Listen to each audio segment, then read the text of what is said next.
राजस्थान के टोंक में 150 किलोग्राम विस्फोटक बरामद किया गया है। पुलिस पता लगा रही है कि आखिर ये विस्फोटक कहां से ले जाया गया। इस कार की तलाशी ली जा रही है। तलाशी के दौरान डेटोनेटर समेत भारी मात्रा में विस्फोटक मिले हैं। तस्वीरें राजस्थान के टोंक की हैं।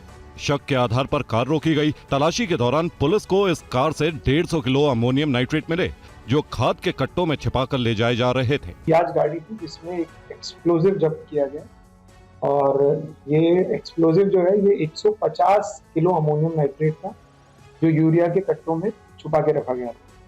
इसके अलावा 200 एक्सप्लोजिव कार्ट्रिज भी पुलिस ने बरामद किए। इसके साथ 1100 मीटर इनके साथ वायर पुलिस ने बरामद किए हैं और 2 आरोपी हैं जिनको अरेस्ट किया गया है।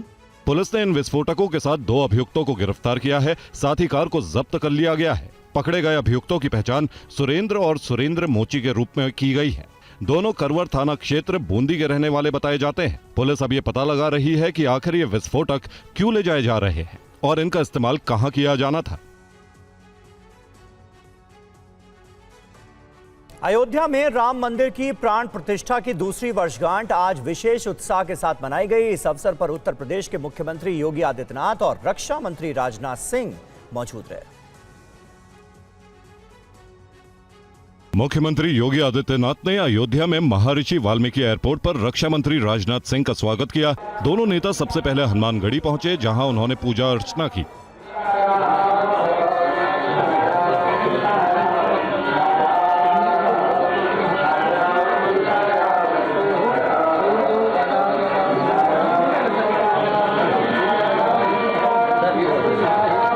इसके बाद सीएम योगी और रक्षा मंत्री राम मंदिर परिसर पहुंचे, जहां उन्होंने धार्मिक अनुष्ठानों में हिस्सा लिया।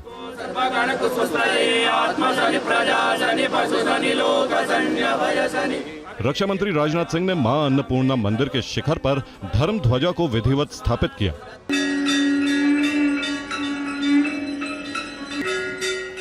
इसके बाद दोनों नेताओं ने रामलला के दर्शन किए और पूजा अर्चना की।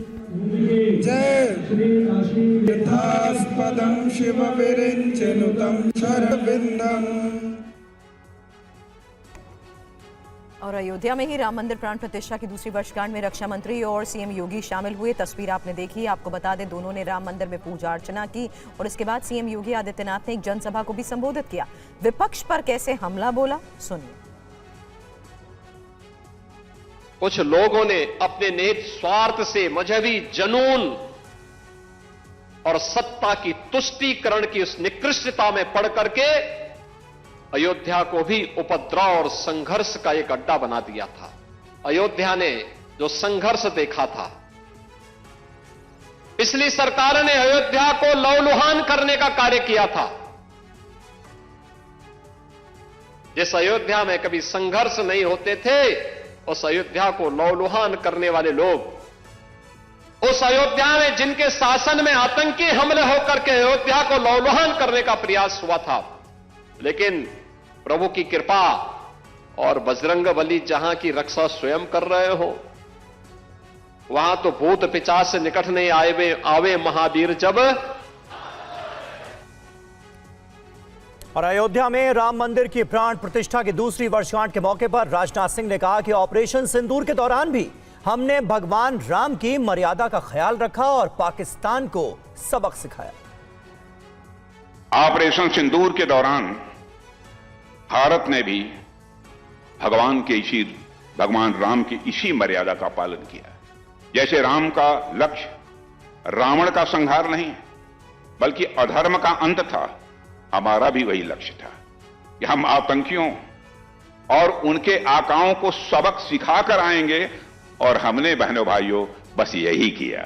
हमने अंधाधुंध प्रतिक्रिया नहीं दी, बल्कि सीमित, नियंत्रित और उद्देश्यपूर्ण कार्रवाई की। राम की मर्यादा हमें सिखाती है कि युद्ध में भी मूल्य जीवित रहने चाहिए। ऑपरेशन सिंदूर ने भी सिद्ध किया कि आधुनिक भारत राम की उस मर्यादा का सच्चा उत्तराधिकारी है। और अब बात TV9 की खबर के असर की।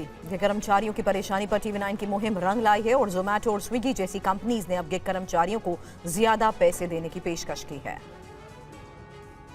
सर कंपनी कुछ नहीं सुनती है, कंपनी हमारी आईडी बंद कर देती है। कंपनी हमारी नहीं सुनती है, कस्टमर की सुनती है। हड़ताल के इस दबाव के बीच TV9 भारतवर्ष की मुहिम रंग लाई। स्विगी और जोमेटो जैसी कंपनियों ने तुरंत एक्शन लिया है। कंपनियों ने डिलीवरी पार्टनर्स का भुगतान बढ़ा दिया है।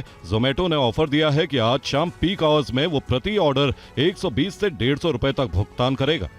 साथ ही ऑर्डर कैंसिल करने पर लगने वाला जुर्माना भी अस्थायी तौर पर माफ कर दिया गया है। स्विगी ने 31 दिसंबर से 1 जनवरी के बीच डिलीवरी पार्टनर्स को 10,000 रुपए तक की बम्पर कमाई का ऑफर दिया है।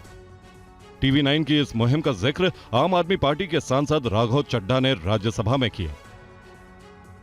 नोटिफिकेशन आता है, your order is on it's way, order delivered, your ride has arrived. लेकिन इस नोटिफिकेशन के पीछे अक्सर एक इंसान होता है जिसे हम एक्नॉलेज नहीं करते। सर मैं बात कर रहा हूं जोमेटो और स्विगी के डिलीवरी बॉयज की, ओला उबर के ड्राइवर की, ब्लिंकिट जेप्टो के राइडर की। स्ट्राइक मारता है, स्ट्राइक बोलता है, स्ट्राइक मारने के बाद फिर अगले दिन और पैसा। स्ट्राइक करोगे तो ऑर्डर हम लोग और कम कर देंगे। तृणमूल कांग्रेस के राष्ट्रीय महासचिव अभिषेक बनर्जी ने चुनाव आयोग पर आरोप लगाया है कि 11 राज्यों में SIR चल रहा है, लेकिन बंगाल में सबसे कम डिलीशन होने के बावजूद यहां सबसे ज्यादा सख्ती की जा रही है। अभिषेक बनर्जी ने आज चुनाव आयुक्त से मुलाकात भी की। अभिषेक बनर्जी ने कहा कि देश में अब EVM के बजाय सॉफ्टवेयर के जरिए वोटर लिस्ट में हेरफेर कर वोट चोरी की जा रही है। अगर 58 लाख लोगों की सूची बनाई गई है तो यह स्पष्ट किया जाए कि उनमें कितने अवैध प्रवासी। साजिश तो हर जगह हो रहा है, साजिश को पकड़ना तो पड़ेगा, खाली आरोप लगाने से नहीं होगा। मैं आपको वही कह रहा हूं कि हम लोग ने तो साजिश पकड़ लिया और दिखा दिया, और आपको कह रहा हूं भाई दिखा दीजिए CCTV फुटेज, कौन सही है कौन गलत है। हम लोगों ने BLA2 आप कह रहे हो नहीं ला सकते, यही तो ट्रिक है। वो सर्कुलर नहीं इशू करेंगे, व्हाट्सएप पे चलाएंगे। अब दूसरे पार्टी के लोग मान लेते हैं, तृणमूल नहीं मान रहे कि चोरी वोटर लिस्ट में हो रहा है। आप उसमें ध्यान दो। लड़ाई आपके BLAs को लड़ना है। जो नीचे कार्यकर्ता बूथ में वोट के दिन बैठेगा, ये पूरा SIR एक्सरसाइज कर रहे हैं। अब लड़ाई खाली इलेक्शन का नहीं है कि चुनाव आयोग ने आचार संहिता लागू कर दिया फिर इलेक्शन शुरू हुआ, नहीं। जब से SIR चल रहा है तब से इलेक्शन का जंग शुरू हो गया।